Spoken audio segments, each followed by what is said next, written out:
2002, the UNESCO declared the high basin of the River Minho and the peripheral mountainous area reserve of the biosphere under the denomination of Terras do Minho, lands of the River Minho. This is the only area which has achieved this category in Galicia, and the second in surface in the peninsula. It encompasses 26 municipalities which share one of the highest environmental acknowledgements, apart from being included almost in their entirety in the European Natura 2000 network.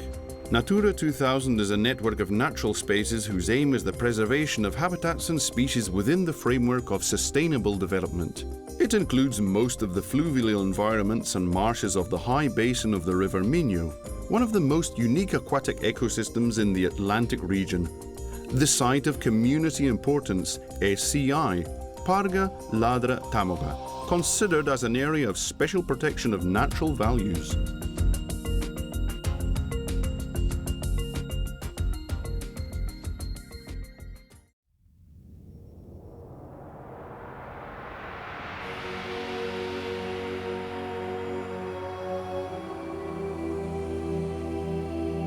There was a time when man and water coexisted in harmony.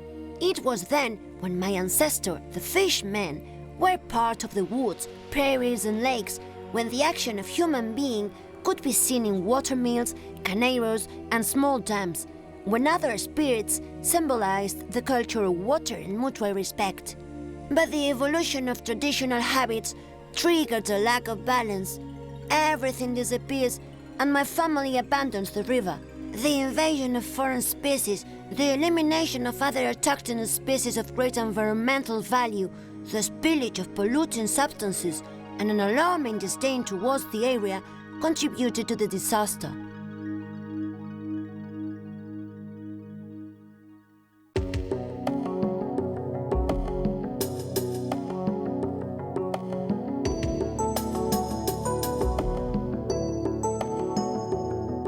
Thanks to the provincial government in collaboration with the INLUDES, Instituto Lucense de Desarrollo Económico y Social, this downward degenerative trend has been halted. As a first step, the INLUDES applied for the European programme Life Nature, by means of a project whose aim was to preserve habitats and species under the title SCI Parga-Ladra-Támoga, Improvement of the Floodable Wood and Dystrophic Lake, which would be co-financed by the said programme. Ever since their creation in the 80s, the Life Nature programs contribute to the application of the Community Directive on the conservation of birds and natural habitats, and especially Natura 2000, financing initiatives for the protection and management of the network. The beneficiary and responsible for the project is the INLUDES, alongside the Department of Environment of the Autonomous Government of Galicia, the Xunta, as a partner and co-financing agent, and with the collaboration of the Santiago de Compostela University.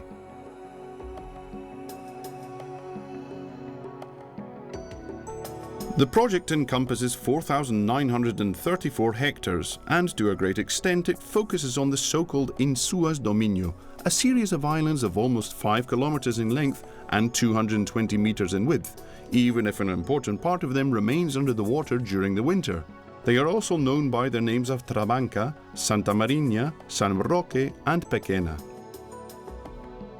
Other islands are that of Silvestre, Arriba, Abaixo, Curro, Meilan, Santalla, Perrelo, and the tiny pieces of land known in Galician as Tornos and Mollons, which were called by some poet hearts of fertile land. In the old times they used to feed the cattle. They provided us with wood for carpentry and for our chimneys at home. Willows, alders, ashes, hazels, birches and oaks used to grow here. Many of them were cut down in order to get prairies, transforming that uniform scenario into a mosaic of landscapes.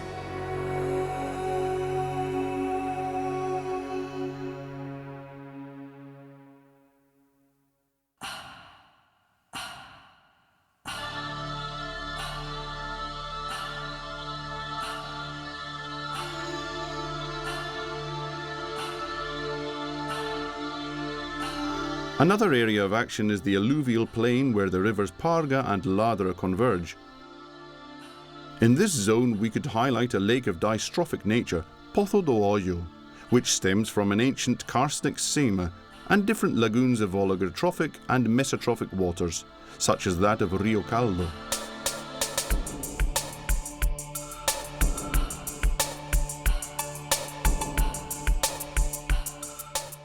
The project to be developed under the Life Nature programme appraises the fluvial resources and aims at preserving 38 hectares of alluvial and riverbank woods, more than a hectare of dystrophic lake, and an additional 16 hectares for species and habitats of interest.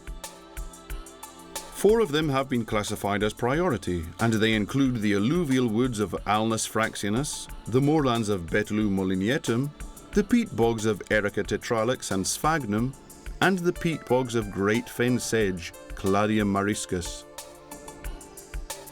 Furthermore, our intention is to protect the entire surface of the SCI, with more than 15 habitats of community interest, 2 species of interest, margaritifera, and Luronium natans, and a priority species, Eryngium viviparum.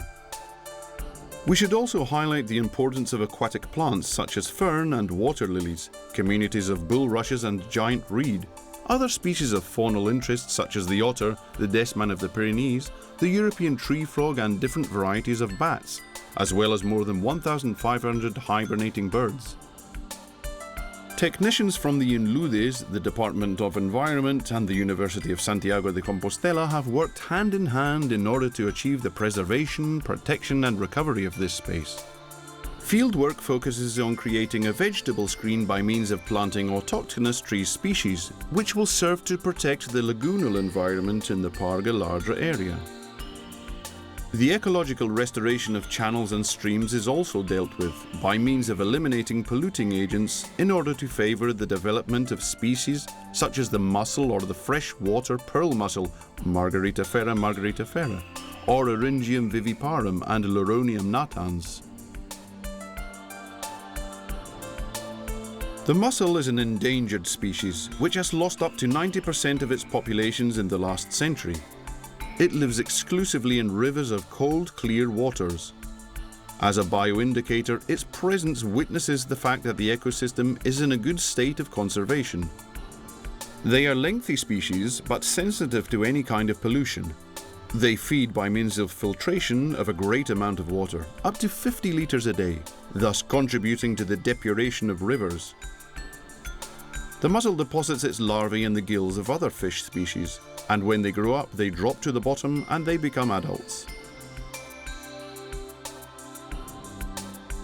Luronium natans is an aquatic plant which can be found both in lagoonal environments or small streams. In this SCI, we find the most important population in the southwest of Europe.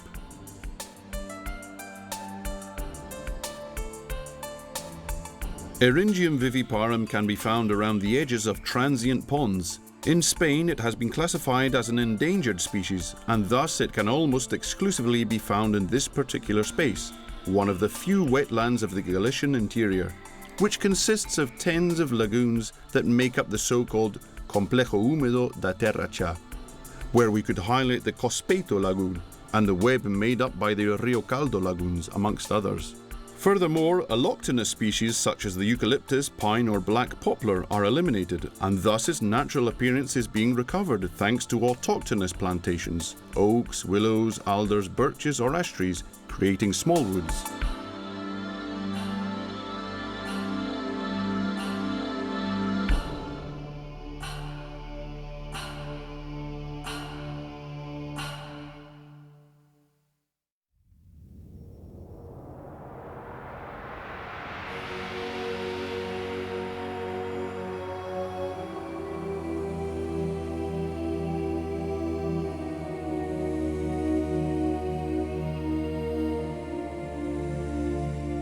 My grandfather, who has a good relationship with birds, told me many times about his encounters with herons, storks, egrets, curlews, mallards, northern shovelers, whistling dogs, shelducks, lapwings, plovers, kingfishers, teals, cormorants, little bustards, which, despite being steppe birds, have an important reproductive nest here.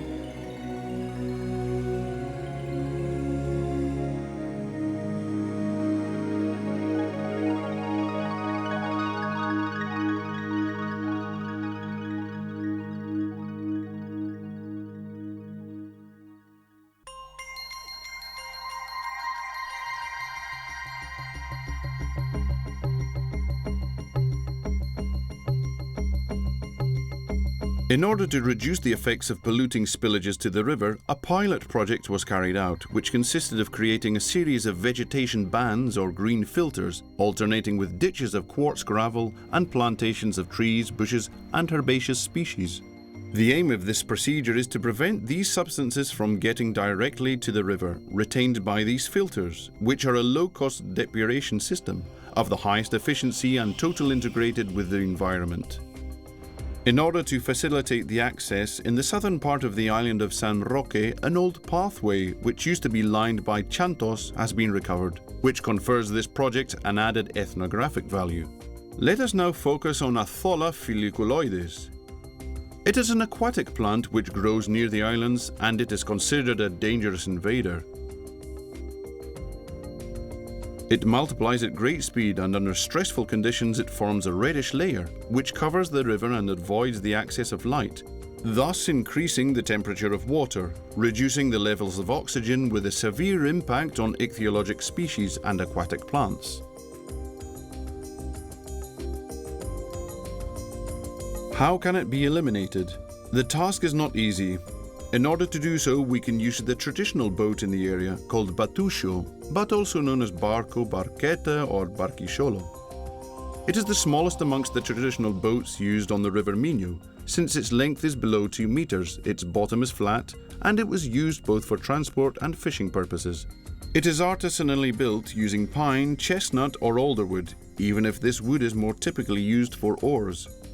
With the aid of this boat and small net, tons of Athola have been carefully removed, and with periodical controls we expect to succeed in its complete eradication. The Inludes has assumed the purchase of several plots of land by means of a process of expropriation, which is an important bet on behalf of the provincial government of Lugo in favour of the preservation of habitats and species. Thus, with the funds provided by the Life Nature Programme and the said institution, approximately 110 hectares have been acquired, which is almost all the islands on the River Minho and the lagoons of O Pozo do Olho. But great works are not always enough. It will be necessary to protect these locations with such privileged forms of fauna and flora in the future. The actions promoted by the LIFE programme must go on. In order to do so, a regulatory plan has been established, which will allow to control sustainable activities and uses. The surveillance of different parameters and the monitoring of bioindicative species will provide us with information on the quality of the ecosystem and its state of preservation.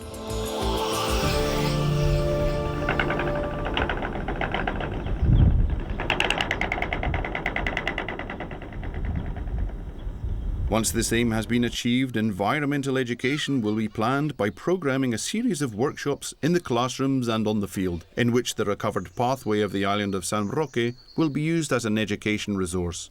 We will also elaborate brochures, calendars, books, and a series of working materials documenting the travelling exhibition, which will be used to show the different actions carried out by this programme.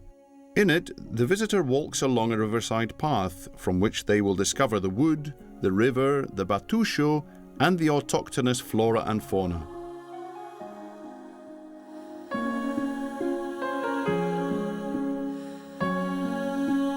My grandfather was friends with an otter, with which he used to play in the ponds.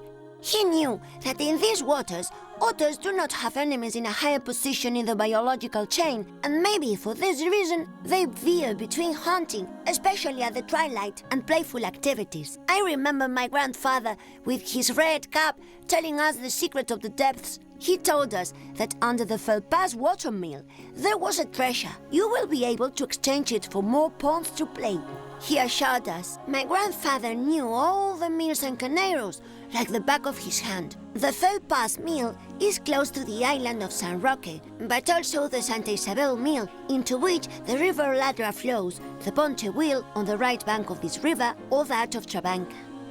All these elements define the culture we are trying to recover now, with its popular sayings, proverbs, riddles, and legends. Several have to do with the source of the River Minho, whereas others talk about winged snakes, devilish caneros, and trout that would not despise human flesh if no other food is available.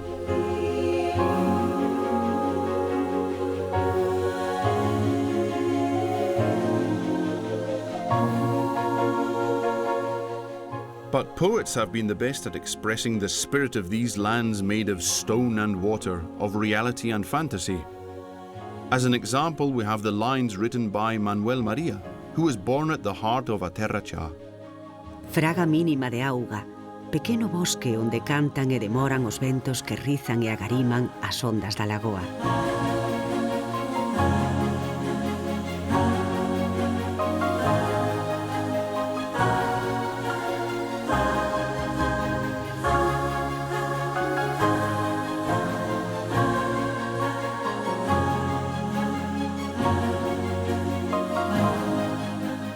The task undertaken by the Inludes, the Department of Environment and the University of Santiago de Compostela, thanks to the LIFE program, is beginning to show its fruits.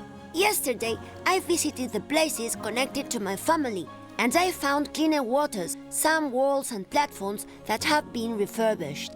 I even dived into a pot, and I felt as if my arms wanted to turn into fins. I am going back to my ancestors. Do not you believe me? Let me tell you that I found my grandfather's red cap on the bottom of that pond.